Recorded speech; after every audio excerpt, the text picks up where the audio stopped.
ने जितने हत्याएं करी हैं, ऐसे जितनी भी मजारें पूरे भारत में हैं, उसको बुलडोजर से उखाड़ के समुद्र के अंदर डाल दें, ठीक है ना। उनकी कब्र पे कोई जाएगा ना, कसीदे पड़ेगा। देखिए, यहाँ जनता का ध्यान भटकाने के लिए औरंगजेब की बात आती है और उनका कब्र तोड़ने की बात आती है। तो क्या आप लाल किला तोड़ देंगे? क्या आप जो है ताजमहल तोड़ देंगे? तो हम समझते हैं कि क्रूर होते हुए भी अगर हिंदू धर्म के मंदिरों को क्षतिग्रस्त किया तो सैकड़ों मस्जिदों को भी नस्तानाबूद किया। इनकी तभी सियासत आती है धर्म की जब किसी देश में, किसी राज्य में चुनाव। देखिए, बिहार बड़ी नजदीकी चुनाव, तो इनको हिंदू मुसलमान कराना है, तो इनको कराना तो ये नहीं बताएंगे कि औरंगजेब के जो सेनापति रहा वो किस समाज से रहा। नागपुर में औरंगजेब की कब्र को लेकर विवाद बढ़ा और विवाद इतना बढ़ा कि अफवाह फैलाई गई कि किसी ने कुछ लोगों ने धार्मिक किताब को जो है जला दिया, जिसके बाद हिंसा भड़क गई और करीब दर्जन भर से ज्यादा जो है गाड़ियों को आग के हवाले कर दिया गया। लेकिन अभी भी सवाल यही है कि क्या औरंगजेब को लेकर सियासत होनी चाहिए, क्या शिवाजी महाराज को लेकर सियासत होनी चाहिए, क्योंकि वो दोनों लोग अब यहाँ पर नहीं है। क्या लगता है कि औरंगजेब भी इस दुनिया में नहीं है और शिवाजी महाराज भी इस दुनिया में नहीं है, लेकिन अभी भी उनको लेकर जो है सियासत लगातार जारी है। नागपुर में इसको लेकर भी हिंसा हुई, आगजनी हुई, दर्जन भर गाड़ियां जो है फूंक दी गई। अब आप समझिए कि शिवाजी कितने 100 साल पहले रहे, औरंगजेब भी उस कालखंड का था। अब हमको ही एक बात समझ में नहीं आ रही है कि शिवाजी और औरंगजेब के समय औरंगजेब के भी अनुयायी रहे होंगे, शिवाजी के अनुयायी रहे होंगे, तो जो उस समय कालखंड में जो वातावरण था, जो मानव समाज की एक अलग आभा उसके दर्पण में, उसके धार्मिक दर्पण में, उसके सामाजिक दर्पण में, उसके शैक्षिक दर्पण में जो विधा झलके, उसे हम अच्छाई, उसमें अच्छाई भी था, बुराई भी था। ऐसा नहीं है कि कोई भी शासक के अंदर केवल बुराई भरी हो, केवल अच्छाई भरी हो। हर शासन, हर सत्ता में गलत और सही होता है, लेकिन गलत सही का एक अनुपात होता है। मान लीजिए कि अगर सत्ता के संचालन में अगर अपराध और न्याय 70 और 30 के रेशियो में खेल रही, तो ये मान लिया जाएगा कि पूरे वो विधा के संचालन करने में जो वो आवाम, वो राजा की जो पॉलिसी रही होगी, जो राजा का सोच रहा होगा, जो राजा का अपने देश के जनता के प्रति जो दिशा रही होगी, वो निश्चित तौर पर ये मान लिया जाएगा कि उसमें कहीं त्रुटियां हो गई होगी। लेकिन जब पैमाना 50 से ऊपर हो जाए, 50-50 हो जाए, तब तो अंधा भी देख लेगा। अब वही कारण ये है कि आप समझ लीजिए कि उनके अच्छाई को हम चर्चा में नहीं लाते, उनके केवल बुराई का जो है, केवल बुराई ढूंढ लाते हैं और एक पक्षीय बुराई का ही वातावरण पैदा कर देते हैं, जो समाज को गुमराह करने के लिए, जो समाज को दिशाहीन करने के लिए, जो समाज को सही दर्पण दिखाने में जो है विश्वासघात करने के लिए, ऐसे तत्वों का जो है अपना अनुभव, तजुर्बा और जो उनकी शैक्षिक योग्यता है वो एक अगवाई हो जाती है और समाज उसको अवलोकन करने में फेल हो जाता है। ऐसा नहीं था, औरंगजेब में अच्छाई भी थी। औरंगजेब अगर मंदिर को ढहवाया तो मस्जिद भी ढहवाया था। इसका भी इतिहास साफ साफ पुष्टि करता है कि औरंगजेब मुस्लिम था, मुस्लिम शासक था, जिसको आप क्रूर शासक कहते हैं।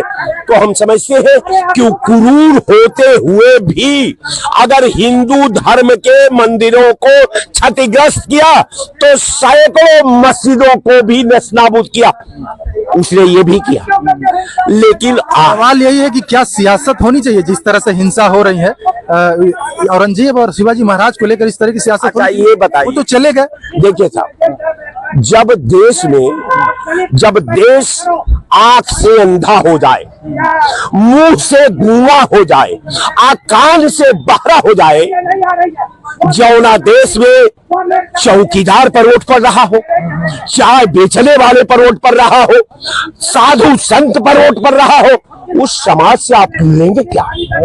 कारण यही है कि आप जो है, ये समाज जो है मुंह से गूंगा हो चुका है, सोच से एकदम विकलांग हो चुका है, सही फैसला नहीं ले पाता। अभी एक मेरा सज्जन कह रहे थे कि साहब प्रधानमंत्री, हमने कहा कि प्रधानमंत्री तो आज तक कभी कहे नहीं। भारत का प्रधानमंत्री अगर एक मीटिंग में कहा हो कि मैं भारत का प्रधानमंत्री की हैसियत से बोल रहा हूं, कभी नहीं कहा। कोई नहीं कहा कि मैं उत्तर प्रदेश के मुख्यमंत्री की हैसियत से बोल रहा हूं। कौन बोल रहा है? मोदी जी बोल रहे हैं। कौन बोल रहा है? जोगी जी बोल रहे हैं। तो जोगी जी या मोदी जी व्यक्ति है, समाज का प्रतिनिधित्व का प्रतिबिंब नहीं है। तो कहने का मेरा मतलब कि हम हमेशा इसी तरह का फैसला करते हैं। कभी चौकीदार के नाम पर वोट दे देते हैं, कभी चाय बेचने वालों के नाम पर वोट देते हैं, कभी साधु संत के नाम पर। तो जो बोया पेड़ बबुल का, तो आम कहाँ से? बिल्कुल आम कहाँ है। यादव जी, क्या लगता है, मतलब जिस हिसाब से राजनीति हो रही है, जो औरंगजेब का मुद्दा है वो क्या बाबरी मस्जिद से भी बड़ा हो सकता है? क्योंकि आज हिंसा हो गई उनकी कब्र के विवाद को लेकर। देखिए, यहाँ जनता का ध्यान भटकाने के लिए औरंगजेब की बात आती है और उनका कब्र तोड़ने की बात आती है। तो क्या आप लाल किला तोड़ देंगे? क्या आप जो है ताजमहल तोड़ देंगे? भारतीय जनता पार्टी के लोग केवल जो है इन सब चीजों पे जो है लेके सियासत करते हैं औरंगजेब के नाम पर। आप बताइए, जितने स्टेशन बनाए हैं अंग्रेज, क्या उसको तोड़ देंगे? क्यों नहीं जो है कहते हैं। और तमाम चीजें ऐसी, ये विधानसभा भी अंग्रेजों के जमाने में शायद बनी है, तो आप तोड़ देंगे उसको?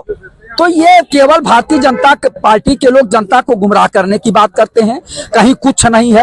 औरंगजेब नाम लेके केवल जो है यहाँ महंगाई, बेरोजगारी, भ्रष्टाचार, चिकित्सा, शिक्षा, रोजगार से ध्यान हटाने के लिए केवल औरंगजेब कहते हैं। और नहीं हटा दूंगा, मैं कहता हूँ कि उनकी कब्र तोड़ देंगे, लेकिन क्या गूगल से भी हटा देंगे? और जितनी किताबों में लिखा गया है, क्या सारी किताबों के पन्ने फाड़ देंगे या सारी किताबें आप जलवा देंगे? तो ये केवल जनता को गुमराह करने की बात है। अगर औरंगजेब की कब्र तोड़ने से देश में गरीबी, बेबसी, लाचारी मिट जाए तो तोड़ दीजिए। आपने जो गरीबी, बेबसी, लाचारी है उसको तो आप दूर नहीं कर रहे हैं। आप बताइए, जिस देश में 140 करोड़ जनता में 81 करोड़ जनता गरीब है, बेबस है, लाचार है, 5 किलो राशन पे जिंदा है, उस देश का प्रधानमंत्री कहता है कि हम विकसित राष्ट्र बनाने जा रहे हैं। तो ये जनता को गुमराह करने की बात है। आदरणीय प्रधानमंत्री जी, इतना न गुमराह करिए जनता को कि जनता जो है बाद में आपको कोसे कि प्रधानमंत्री जी ये क्या बोले थे। तो प्रधानमंत्री जी, आप सच की बात करिए।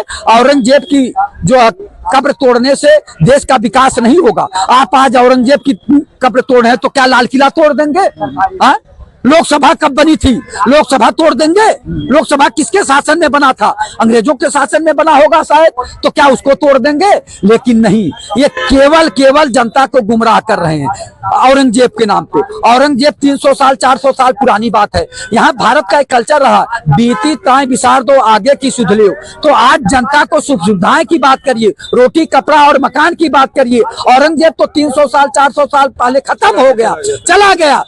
तो अब उसकी बात तो छोड़ दीजिए, उसको नाम ही न लीजिए। लेकिन ये लोग स्वयं नाम ले लेके बहुत आगे बढ़ा रहे हैं। सियासत नहीं होनी चाहिए, सियासत उस पर नहीं होना चाहिए। जो खत्म हो गया तो खत्म हो गया भाई। अब मान लीजिए वो आक्रांता था, यानी और अत्याचारी था, लेकिन उसी के बल पे उसने यहाँ 49 साल शासन किया और वो इतिहास में दर्ज है। हम कहते हैं इतिहास के पन्ना भी फाड़ देंगे, किताब भी फाड़ देंगे। क्या गूगल को भी मिटा देंगे? आप कैसे खत्म करेंगे? और यहाँ आईएएस की परीक्षा में, पीसीएस की परीक्षा में प्रश्न आते हैं, उसको खत्म कर देंगे? तो ये सब बातें नहीं है। जो आया गया चला गया। अब आगे की रास्ता आसान करिए, जनता में खुशहाली लाने का प्रयास करिए। यहाँ से गरीबी, बेबसी, लाचारी समाप्त करिए, भ्रष्टाचार समाप्त करिए, महंगाई समाप्त करिए, बेरोजगारी समाप्त करिए। जनता आपको पूजेगी। और नहीं तो हाँ, मुद्दों पे बात होनी चाहिए, मुद्दे से भटकाने का काम न करें। जय हिंद, जय भारत। आपको क्या लगता है कि औरंगजेब और शिवाजी महाराज पे सियासत होनी चाहिए? देखिए, सियासत, गरीबी, बेरोजगारी और महंगाई जैसे मुद्दे, इनकी तभी सियासत आती है धर्म की जब किसी देश में, किसी राज्य में चुनाव। देखिए, बिहार बड़ी नजदीकी चुनाव है, तो इनको हिंदू मुसलमान कराना है। तो इनको कराना तो ये नहीं बताएंगे कि औरंगजेब के जो सेनापति रहा वो किस समाज से रहा, मुसलमान थे बाकी हिंदू था ना। सेनापति। और शिवाजी के कौन था, महाराणा प्रताप का कौन था, या अकबर का कौन था? ये चूतिया न बना। ये बताया कि मुगलों को किसने अपनी बेटियां दिया, किसने दिया बताए, किसने दिया? कि अहिर गलेरिया कुर्मी कुशवा सैंतवार केवल राजभर चौहान तेलीलवार बढ़ई नाय दुसात खटीक, इसने दिया अपनी बेटी, दिया किसने? ये चूतिया बनाने वाली बात खत्म कर, जो इतिहास से लिखे गए इतिहास में मिटे नहीं। शब्दों का प्रयोग। देखिए शब्द सही है। आज जो ये सरकार चलाई जा रही है 300 साल आगे, हम जब ये इतिहास बने जाएंगे 300 साल 21वीं सदी चल रही है, जब 25वीं सदी में बात होगी तो इनको किस रूप में लोग रखेंगे? ये ना उसमें तो परिस्थितियां रहेगी कि जा भी रहा भाई। हमें चाहिए शिक्षा, स्वास्थ्य, रोजगार और महंगाई पे बात। जो लोग चले गए उन पे अब क्या राजनीति? अरे हमें देश में शिक्षा, स्वास्थ्य, रोजगार, महंगाई पे बात होनी चाहिए, इस पे बात नहीं होगा। ये नहीं बात करेंगे कितने यूनिवर्सिटियां बनाए हमने, कितने IIM बनाए, इस पे बात नहीं करेंगे। ये नहीं कहेंगे इसरो जैसे संस्था हमने कितना विकसित किया, कितना इसरो बनाना चाहते, इस पे बात नहीं करेंगे। जब भी बात करना होगा तो गौमूत्र पे क्या बात करेंगे। इससे पूरे दुनिया चंद्रमा पे जाना चाहता है, गाय गौमूत्र तक चलना चाहते हैं। एक बात बताओ, ऐसा लगता है कि अरे जो ये बाबरी मस्जिद का जो मुद्दा था, वो औरंगजेब का जो अभी इस वक्त मुद्दा चल रहा कब्र का, उससे बड़ा हो सकता है? ऐसे हिंसा को देखे क्या लगता है? इसी देश में औरंगजेब चल रहा है, इस मुद्दे को देखिए। इस समय बौद्ध विहार का भी मुद्दा चल रहा है, जो बिहार में गया जिला में महाबौद्ध विहार जो चल रहा, उसको भटकाने के लिए औरंगजेब का मामला खोज दिया गया है। यानी बिहार में जो चुनाव है उसको लेकर, उसके लिए। और जो बौद्ध विहार है 84,000 बौद्ध विहारी भारत में गया कहाँ, इसका जवाब कौन देगा? जो सम्राट अशोक ने बनवाया था 84,000 बौद्ध विहार कहाँ चलेगा? उसके 45 दिन से अधिक समय हो गया जो महाबौद्ध विहार गया में है, वहां पर बौद्ध भिक्षुकों ने अनशन कर रखा है। उस पे बात न करके औरंगजेब पे बात कराना चाहते हैं। अब पुष्पशुंग मित्र है कौन, ये बताएंगे? जो मौर्य साम्राज्य का समाप्त हुआ उसका बताएंगे, बौद्ध विहारों को जो नष्ट किया गया उस पे भी बात होगी। ऐसा नहीं है, कुल मिलाकर मुद्दों बात है, मुद्दे पे बात, मुद्दा बात होना चाहिए शिक्षा, स्वास्थ्य, रोजगार, महंगाई पर, मगर इस पे बात न करके कहीं और ले जाओ जनता को। क्या लगता है जो सियासत हो रही है शिवाजी महाराज को लेकर, औरंगजेब की कब्र को लेकर, ये होना चाहिए कि मुद्दों बात होनी चाहिए?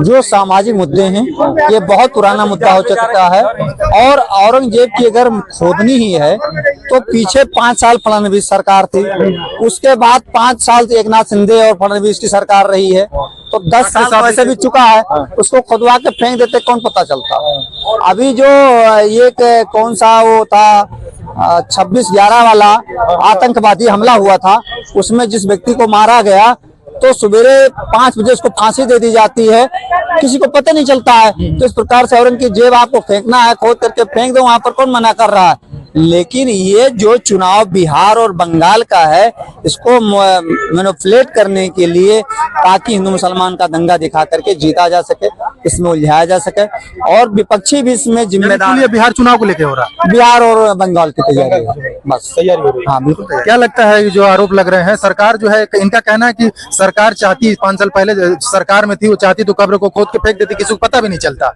अब ये क्यों सियासत हो रही जब सर पे बिहार और बंगाल चुनाव है? होता क्या कि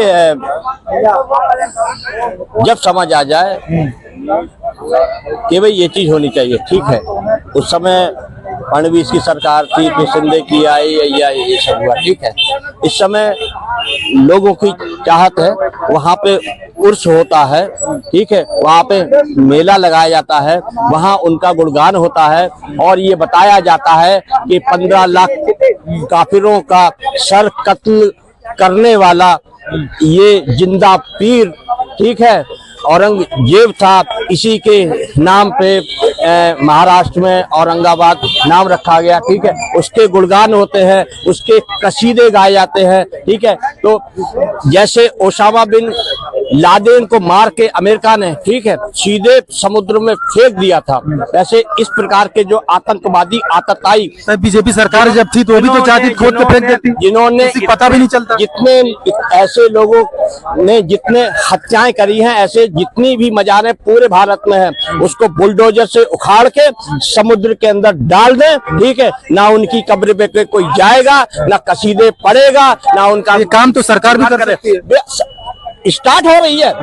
ठीक है, सरकार ये क्यों हो रहे हैं? सरकार अपने खुदवा फिकवा दे, किसे पता चल रहा है? बिल्कुल सरकार नहीं करेगी। जैसे अयोध्या में हम लोग ने उखाड़ के फेंक दिया था और सरजू जी में एक एक मट्टी तक को अपना दफन कर दिया था। अगर सरकार की औकात नहीं होगी तो ठीक है, ये हम लोग खुद कर लेंगे।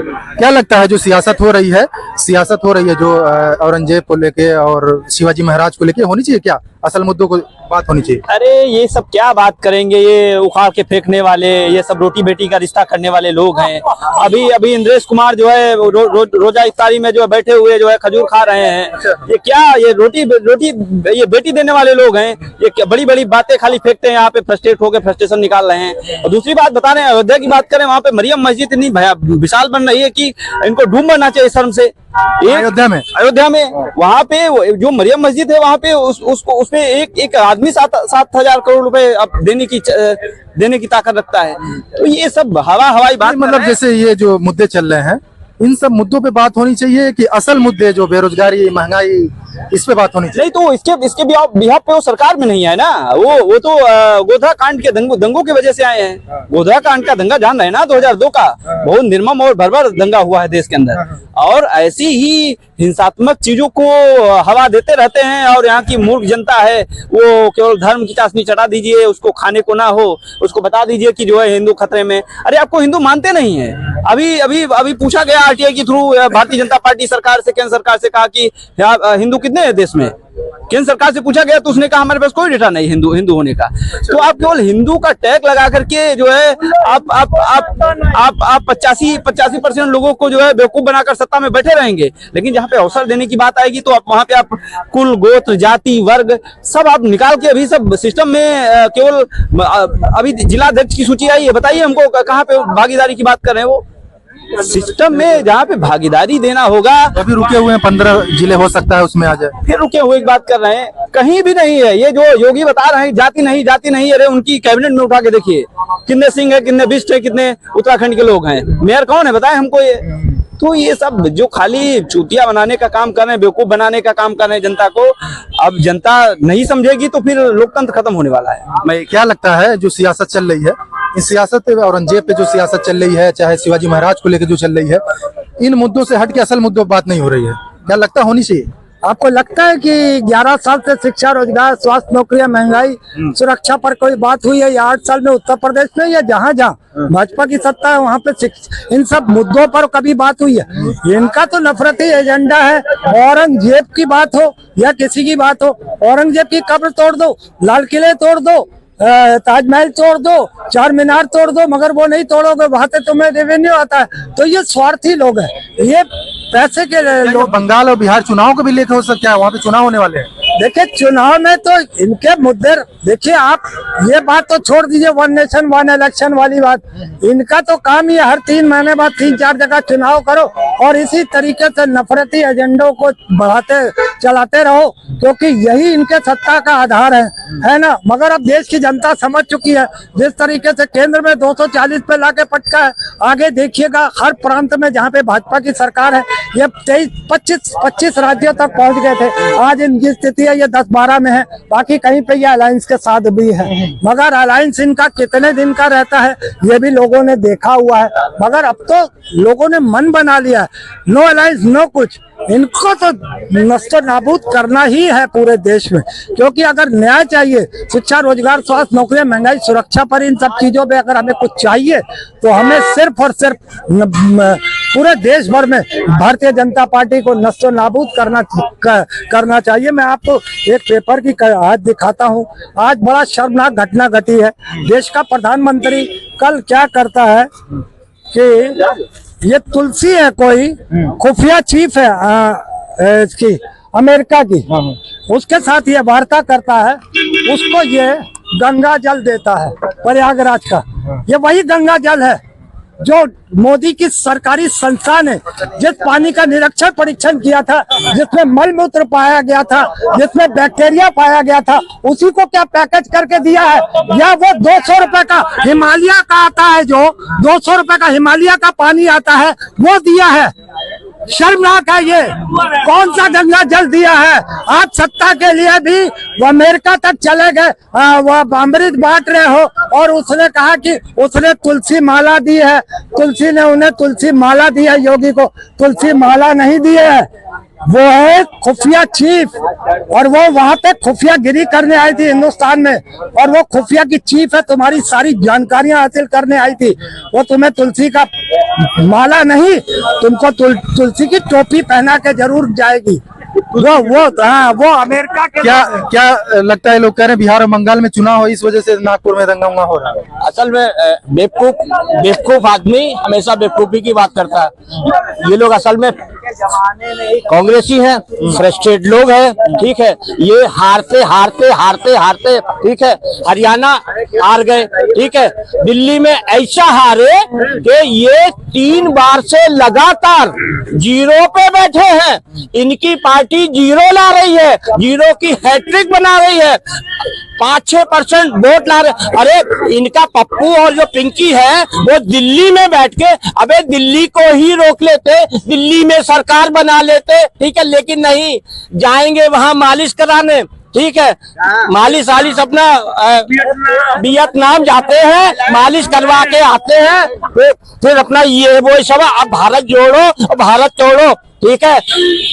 टूटी हुई है तो मालिश करवाने जाते हैं और बकवास करते हैं। दिल्ली को जीत नहीं पाए, 3 बार से जीरो पे आ रहे हैं, इतने फ्रस्ट्रेट हैं। अच्छा, एक चीज और है, अब इन्होंने कहा कि महाराष्ट्र में हम तोप गाड़ लेंगे। ये ऐसी अछूत पार्टी के बेसुरे कार्यकर्ता हैं, ठीक है, कि इनके साथ में जो आया उद्धव जी आए, उद्धव जी बर्बाद हो गए, ठीक है, और शरद जी आए, वो नेस्तनाबूत हो गए, ठीक है। तो ये अछूत ऐसी पार्टी है, इतनी गिरी हुई पार्टी है, इसका जो दामन तावेगा, ठीक है, बर्बाद हो जाएगा। इसलिए तेजस्वी ने कहा है कि बिहार में दिखाई पड़ गए राहुल तो उतने जूते मारूंगा कि, और कन्हैया को भेज मत देना, ठीक है। तो इसीलिए बिहार में तो बिहार में तेजस्वी ने लात मार दी है, ठीक। और ऐसी कोई जानकारी है? अखिलेश ने भी अपना कहा है, तुम लोग का कोई वजूद नहीं है, तेरी कोई औकात नहीं है, उत्तर प्रदेश में एक सीट नहीं लूंगा। असल में ये भिखारी लोग हैं, ठीक है। उत्तर प्रदेश में अखिलेश से कहेंगे 2-4 सीट हमको दे दो, तेजस्वी से मांगेंगे कुछ दे दो, ठीक है। उधर दिल्ली में अपना केजरीवाल से मांग रहे, केजरीवाल ने ऐसे मांग रहे, भाई साला जीरो पे हिलाने वाले। तो ये इस टाइप के हैं। ये क्या करें कि कांग्रेस वाले भिखारी लोग हैं, इसी तरह लोग कार्यकर्ता है। भारत जोड़ेंगे, अबे भारत टूटा ही कब था, क्या जोड़ोगे, ठीक है। जवाब दीजिए। हाँ, क्या करें? देखिए, मैं फिर से मुझे कहना पड़ रहा है, अलगाववाद पर यूएस एक्शन, कांग्रेस की जिसके साथ जा रही बर्बाद हो जा रही है, सुनिए, एक्शन ले प्रधानमंत्री, कह रहा प्रधानमंत्री अमेरिका से एक्शन ले। हुआ क्या? और वो क्या कह रहा है, किसके लिए कह रहा है ना कि 99 सीट लेके आया, अपनी मम्मी के पास में गया, मम्मी 99 नंबर लाए हैं। एक चंकट मारा है, क्या चूतिए, 545 में 99 लाया है, 100 में 99 नहीं लाया है, क्यों चिल्ला रहा है? मोदी फिर से प्रधानमंत्री आ गया है तो तुम्हारे पीछे इतने बेत मारेगा जितने कांग्रेसी बेसुरे हो, ठीक है, सब पुट्ठे लाल हो जाएंगे, ठीक है। तो कहा काहे चिल्ला रहा है, बेवकूफ का बेवकूफ ही रह गया है, ठीक है। तो अबे तू तो 3 बार से भाजपा को तेरे कारण जीत मिल रही है। तेरे ऐसे बेसुरे बच्चे अगर पैदा होते तेरी गर्दन वहीं दबा देती, लेकिन पता नहीं था कि तुम पिंकी और पप्पू कैसे बच्चे पैदा हुए हो। असल में ये पादरी और बाबरी की औलादे हैं, ठीक है। तो ये आप जवाब दीजिए जो कह रहे हैं कि कांग्रेस जो है जिसके साथ अपने लेते हुए बर्बाद हो जाती पार्टी। ये कह रहे थे पादरी और बाबरी की औलादे हैं, ये गोडसे की औलादे हैं ना, ये गोडसे की औलादे हैं। अरे हमको फक्र है कि अगर मैं गोडसे का बेटा होता, अगर वो उसने स्टिकर नहीं दबाया होता तो आज देश बर्बाद होता। सही किया उस दिन उसने स्टिकर दबा के, और वो खुद चाड़े उड़ा दिए थे उस बुड्ढे के, ठीक है, बहुत अच्छा किया, ठीक है।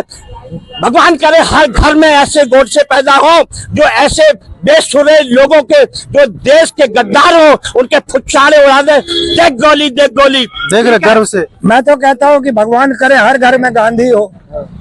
तो ये तो अपनी अपनी सोच की बात है ना। ये लोग देश बर्बाद करने निकले हैं, बनाने तो निकले नहीं है 11 साल से। मैंने कहा यूएस में के अधिकारी को कह रहे हैं कि आप शांति लाए हैं, और जो आपके यहाँ पे अमेरिका में सिख जस्टिस वाले जो है पन्नू जी, वो वहाँ पे आतंक फैला है। आतंकवादी है वो, पन्नू आतंकवादी है, ठीक है। और वो आप जवाब नहीं देंगे। ये लोग नहीं है कि खालिस्तानियों का नेता है, कनाडा में रहता है और ये जस्टिस की बात करता है। असल में ये खुद उससे संबंधित होगा, खालिस्तानी से। आपको खालिस्तानी है। देखिए ये पन्नू का गुणगान कर रहा है, ये सिख जस्टिस की बात करता है। मैं सिख जस्टिस की बात ही नहीं की, आप मुकम्मल ही नहीं होने देते मेरा बयान। मोदी और अमर राजनाथ ने इल्जाम लगाया है कि आपके यहाँ जो है आतंकवाद पनप रहा है, और सिख जस्टिस का जो मुखिया है पन्नू, उसको आपने संरक्षण दे रखा है। मैं पूछना चाहता हूँ नरेंद्र मोदी, क्या तुम 2 अप्रैल में पूरा 100% टैरिफ ला के ही मानोगे, देश को बर्बाद करके ही छोड़ोगे? तुम खुलेआम अमेरिका को कह रहे हो कि हम सिख फेडरेशन वालों को संरक्षण देते हैं, उनकी सहायता करते हैं, उनको हथियार देते हैं या वगैरह वगैरह। तो फिर ये क्या है? नरेंद्र मोदी का आज का पेपर में नरेंद्र मोदी दिल्ली में सिखों का गुरुद्वारे में न्यूजीलैंड के प्रधानमंत्री के साथ एनबीटी की ये फोटो है, सिखों के गुरुद्वारे में सुरक्षा न्यूजीलैंड के प्रधानमंत्री के साथ, और दूसरी तरफ अमेरिका में सिखों के लिए जहर घोल रहा है देश का प्रधानमंत्री। आतंकवाद को बढ़ावा कौन दे रहा है, और बिश्नोई कौन है जिसने कनाडा में जाके एक सिख की हत्या की थी? तब कनाडा के प्रधानमंत्री ने कहा था कि हमारे सिख भाई को, हमारे देश के नागरिक को मारा गया था, तो आपने उस पर इल्जाम लगा दिया कि वो आतंकवादी है।